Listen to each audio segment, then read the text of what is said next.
Hey, as we launch into a new year, let's talk about your leadership habits. Because we know when it comes to leadership, the potential of your leadership is a reflection of the quality of your habits.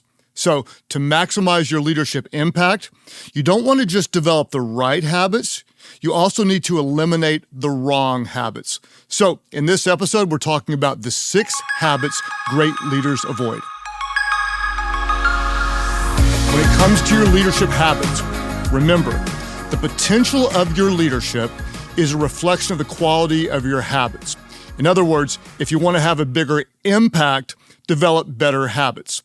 I've taught extensively on habits, one of my favorite subjects. In fact, we have 5 different episodes on habits, and they're on starting the right habits. We will link to all of those in the leader guide, but we're going to take a different approach to it today. To succeed in your leadership, you don't want to just develop the right habits, but you need to eliminate the wrong ones. Super important. You don't just bring in what works, but you have to eliminate what doesn't work. And most people know this and apply this principle like in ordinary life all the time, right? Like we know we need to stop eating unhealthy snacks, or we know that we need to stop criticizing our spouse. Don't do that. Most people know we need to stop bad habits in their personal lives, but many leaders don't know or think about that they need to stop the wrong leadership habits to have a better leadership impact. They may not realize, I need to stop misprioritizing my time, or I always react instead of initiate, so I need to stop reacting and start initiating. Why does this matter? Because your habits will shape your results for better or for worse. If you want to change your leadership, change your habits. So today we're going to start part 1 of a 2-part little mini-series, and we're talking about 6 habits great leaders avoid. Chances are you have one or more of these, and we're going to work hard to get rid of them. We're going to talk about 3 today, and then the first Thursday of next month, we'll talk about the next 3. Let's name the first 3, then I'll tease you what's coming up in the future. Number 1, we're talking about today, the habit of doing too much. Avoid it, stay away from it. Most leaders fall victim to it. Number 2, we're going to avoid the habit of avoiding conflict. Number 3, today we're going to talk about the habit of doing what you've always done. Then, a little teaser, we have a bonus episode coming this month with the one, the only, Simon Sinek. I promise you're going to want to hear that. It drops in 2 weeks. Then the first Thursday of next month, we're going to talk about 3 more habits the best leaders avoid. They avoid the habit of micromanaging, the habit of hiding, and the habit of hesitation. Let's talk about the first 3. The good news is, if you do have bad leadership habits, breaking free from these habits, it's not just possible, but it's game-changing. What we're going to do is we're going to try to stop whatever is holding you back, and then we're going to create the right habits to propel you forward. So let's start with the first bad habit we're going to avoid. Number 1, we are going to righteously, passionately avoid, number 1, the habit of doing too much. Why? This is one of the most common bad habits that limit leaders all over the world. With a very good heart and good intentions, leaders end up doing too much. And where does this come from? It comes from a very good and positive drive, because as a leader, what I know about you is you are results driven. But if you do too much, doing too much will be crippling to your leadership. I always say it this way: doing too much doesn't just steal your energy, it suffocates your productivity. Let me say it again. Doing too much, it doesn't just rob you of energy, but it suffocates your productivity. We don't just want to be busy, but we want to be effective. And what I'm going to tell you sounds counterintuitive, but I promise you it is true in your leadership. And it's this: take it to the bank. You don't grow by doing more. You grow by doing more of what matters most. Think about it. Let it sink in. Most leaders just want to do more, busier, take on more, conquer more, and you do not grow more in your impact and your influence in your production by just simply doing more, but you have to really focus on doing more of what matters most. There's a good book on productivity. In fact, we'll give some copies away. I'll tell you how to get them at the end of the episode, but it's an older book, but a very helpful book called Getting Things Done by David Allen. If you want to work in growing in your productivity, that's a book that I recommend. But what do you do when you know you're doing too much. Some of you, this is a really bad habit, and I'm going to give you 4 things to do, super important. You're doing too much. You're worn out. You're almost burned out. You're kind of sporadic. You're trying to keep all the plates spinning. What are you going to do? 4 things. You're going to evaluate, eliminate, delegate, and automate. You're going to evaluate, eliminate, delegate, and automate. Let's talk about them. The first thing you're going to do is you're going to look at everything you do. You're going to evaluate every task, every meeting, every activity, and then I'm going to encourage you to put all that you do into one of 4 tiers. There is an episode I want you to listen to if you haven't heard it. It's episode 79. I call it the 4 tiers of efficiency. But you're going to look at every meeting you attend, every task that you do, every kind of decision that you make, every activity, every kind of conversation. You're going to put them into one of 4 tiers of productivity. And let me just give you the tiers really, really quickly. Tier 1 is what's absolutely mission critical.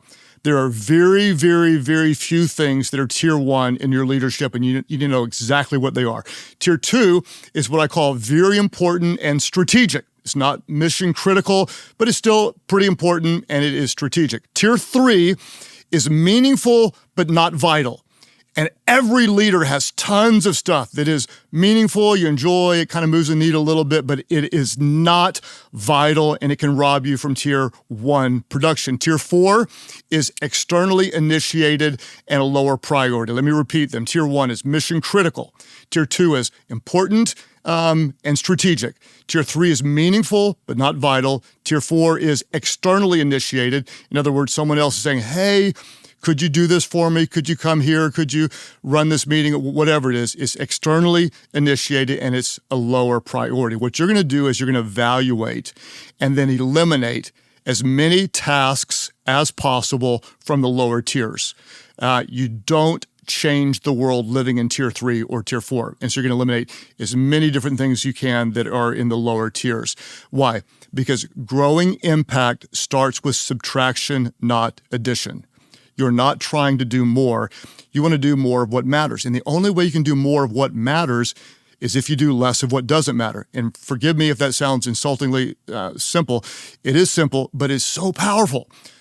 Most leaders, and I promise you, you're probably like this, we all are, the most driven leaders end up doing too much. So how do you eliminate? Well, I would say the best way to eliminate is to change the question that you ask yourself. An opportunity pops up, something new to do. Can you speak here? Can you start this product? Can you add one more thing to your daily list? What you're going to typically ask is, can I do this? Can I accomplish it? Can I get it done? Don't ask, can I do this? Instead, ask, should I do this? Game changer. Over and over and over again, someone presents an idea, an opportunity to you. You're not going to say, do I have room on my calendar? Can I do this? That is not the best question. The best question is, should I do this? And here's a little secret. If you hesitate, like, let me think about it. Let me look at it. If you hesitate at all, you should probably say no. Remember, just because you could do something doesn't mean you should. You're going to evaluate, you're going to eliminate, you're going to delegate. You're going to hand stuff off to other trusted leaders. If you don't delegate, I promise you this is true. Your unwillingness to delegate will eventually become the bottleneck that strangles your team's potential. If you don't delegate, you get in the way. Too many leaders have the bad habit of doing too much.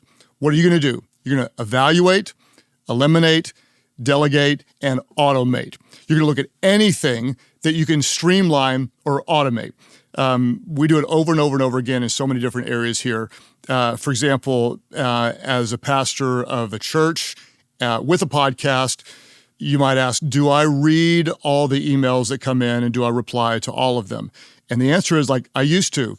In the early years, a long, long time ago, every single email that came into the church, I read and responded to.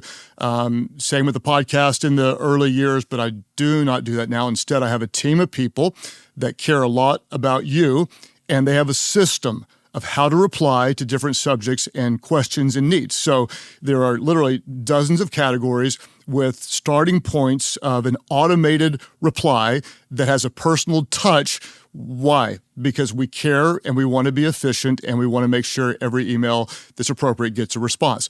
There's another area that a lot of leaders don't realize they can automate, and that's decision-making. There are a lot of things that are going to come to you that if you put a thoughtful process in place, you can actually automate decision-making. For example, my office might receive quite a few invitations for me to speak in a given month. And it could take a lot of time for me to read every one of them, look at where it is, who it is, what it's for, and such. But what we've done is just determine certain thresholds of impact. If an invitation doesn't hit the target, then we have an automatic no, I don't even see it. You need to be fierce about protecting your time. Do not let your schedule happen to you. You plan and protect your time fiercely. How do you do it? You're not going to do too much. You're going to evaluate, eliminate, delegate, and automate. Why? Because to be great at what you do, you don't let others determine where you spend your time. In fact, you don't just spend your time, you invest it. You don't change the world in lower tiers. You're not living in tier 3 or tier 4. You're not trying to do more. You're trying to do more of what matters most. The best leaders never just do more. They do more of what matters most. Great leaders, they avoid, number one, the habit of doing too much. If you're doing too much, this is the best time of the year to change it. You're going to be very, very intentional about what you do. The second bad habit that you want to overcome, number 2, is the habit of avoiding conflict. Don't we know? So many leaders, we avoid conflict. And we have to understand that conflict is absolutely and completely inevitable in leadership.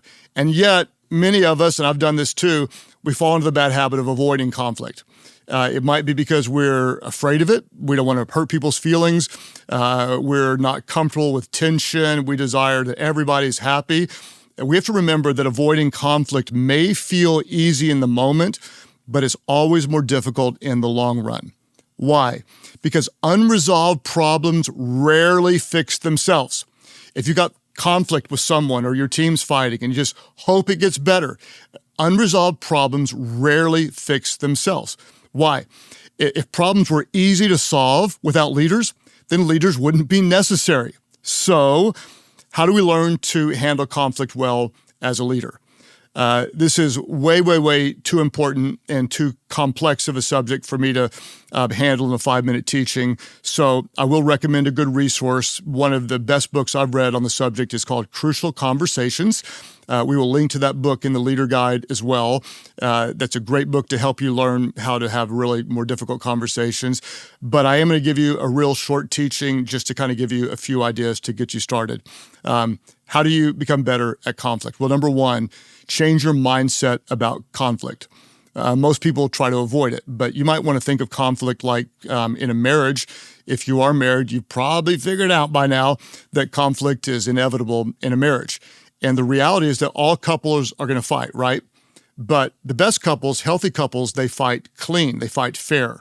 The unhealthy couples, they fight dirty. And so it's not like if you're going to have conflict, but it's how you're going to have conflict in your leadership. You want to change your mindset. Conflict doesn't mean that a relationship is coming to an end. It's actually often a chance to strengthen the relationship. In fact, the people that I'm closest to and trust the most are the people that we've worked through the most. And so I would tell you, don't be afraid of conflict. Be afraid of unresolved conflict. Second thing you want to do is you want to see problems early and solve them quickly. If you have a bad interaction, if someone hurts you, if you might hurt someone offends you, I would suggest immediately go to them and say, hey, your relationship is important to me and I don't want to let something get between us. So I just kind of want to ask you, what do you mean by that? What you're doing is you're saying this could actually be a problem. And so I'm not going to ignore it. I'm going to address it quickly. Or maybe someone's disrespectful in a meeting. And so you just go to them and say, hey, I want to check and see if you're going through something because, what you said, that's not really like you. What you're going to do is you're going to see problems early and solve them quickly. Don't sit on it and hope that, a year from now things are going to get better because unresolved conflict usually doesn't get better by itself. It was John Maxwell who said this. He said, conflict is like cancer. Early detection increases the likelihood of a positive outcome. You want to see problems early and solve them quickly. Then number 3, you want to be willing to hash it out and walk out united. You want to realize that you can get in a real fight, and you can argue, and you can work through some things, and you can come out much better and stronger and more united on the backside. Because healthy conflict isn't about winning or losing; it's about growing and learning. And one of the things that's most special to me is we are now 29 years old as a church organization. And I have a group of 4 leaders, 3 others, Jerry Hurley, Sam Robertson, Bobby Grunwald, who have served with me for over 25 years. We've served together. And what do?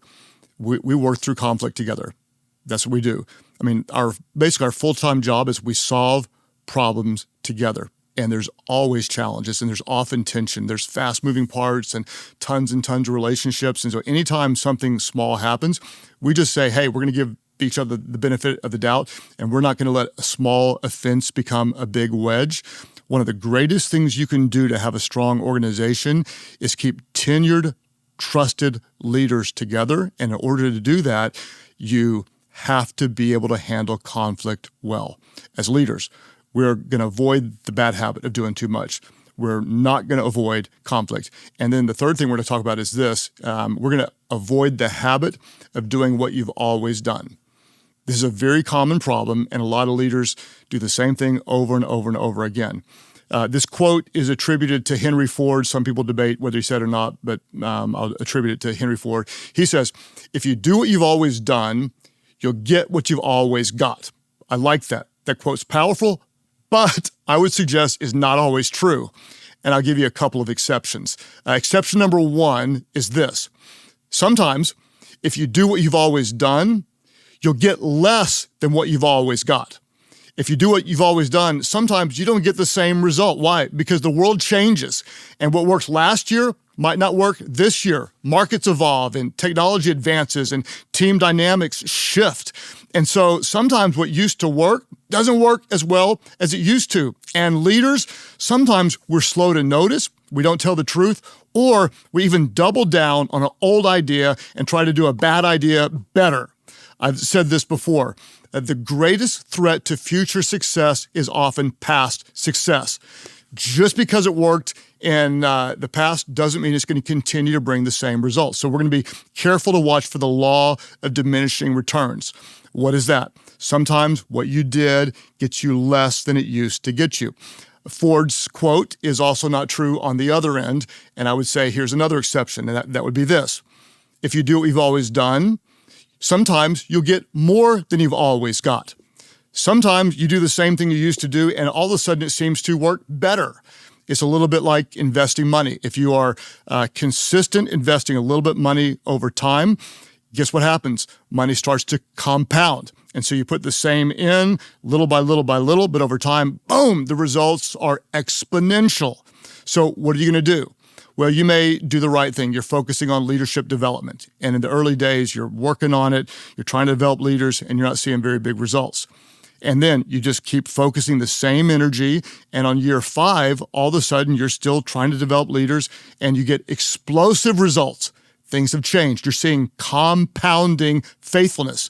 The same thing might be you're working really hard to create efficiencies, or you're designing your system to scale, and you're like going, it's not moving the needle that much, and you keep working on it. Then one day, guess what?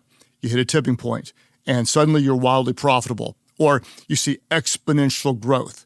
So you might say, okay, Craig, new year, I'm in. I don't want to have the bad habit, so should I do what I've always done, or should I do something different? And my answer is, emphatically, it depends. It really does depend. The main thought is this: you don't want to do what you've done accidentally, or you don't want to change what you've done without intention. What you want to do is you want to be intentional, prayerful, thoughtful, and you always want to be strategic. And you want to remember these 2 thoughts. Remember this, take it to the bank. Being static about what you do is dangerous, and being erratic about what you do is dangerous. You want to be intentional. There's some things you don't want to change, some things that you do want to change, but what you want to do is you want to do it with intentionality.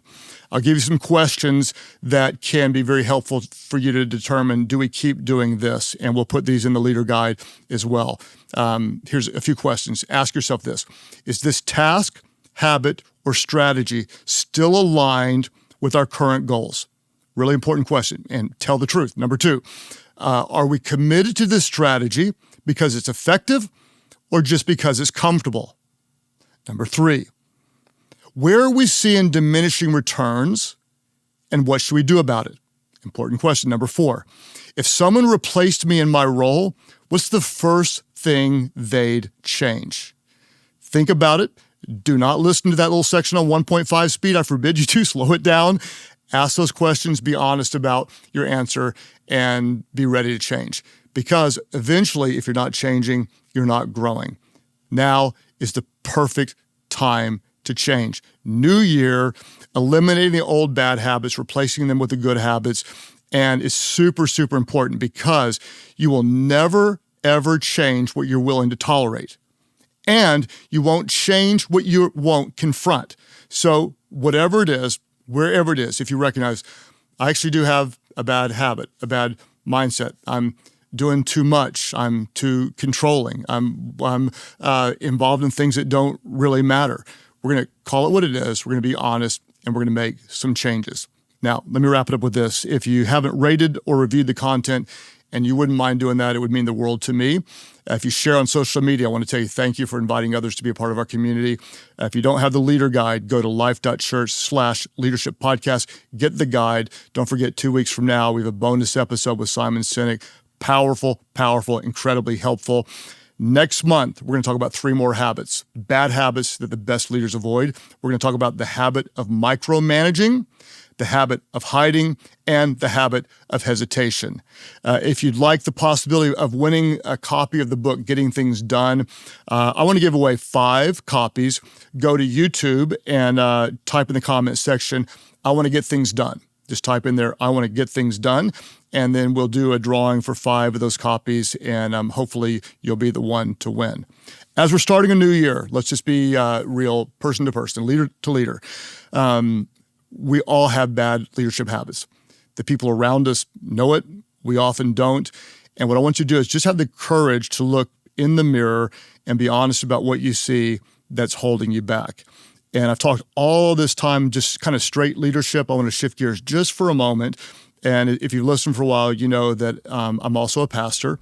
And so as a pastor, I just want to say to you that if there's something that you want to change, you don't have to attempt to change it alone. That I believe with all my heart that there is a God who loves you, that he is for you, and he's given you everything you need to do everything that he's calling you to do. Whenever you're weak, wherever you're weak, his strength is made perfect in your weakness.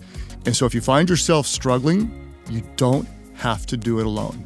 Maybe as you launch into a new year, you might call on a power so much greater than anything that you have. We serve a God with whom all things are possible. And his work in you is possible to change you to become exactly who he wants you to be as a leader, and then as a person who impacts families and legacies in years to come. I want you to know that I love you. I'm so thankful for you. Thank you for trusting me with your time each month. I believe in you, and I'm going to work really, really hard to bring content that adds value to your leadership. And I'm going to help you get better. And this year, you are going to get better. And that's going to make a big difference because we know that everyone wins when the leader gets better.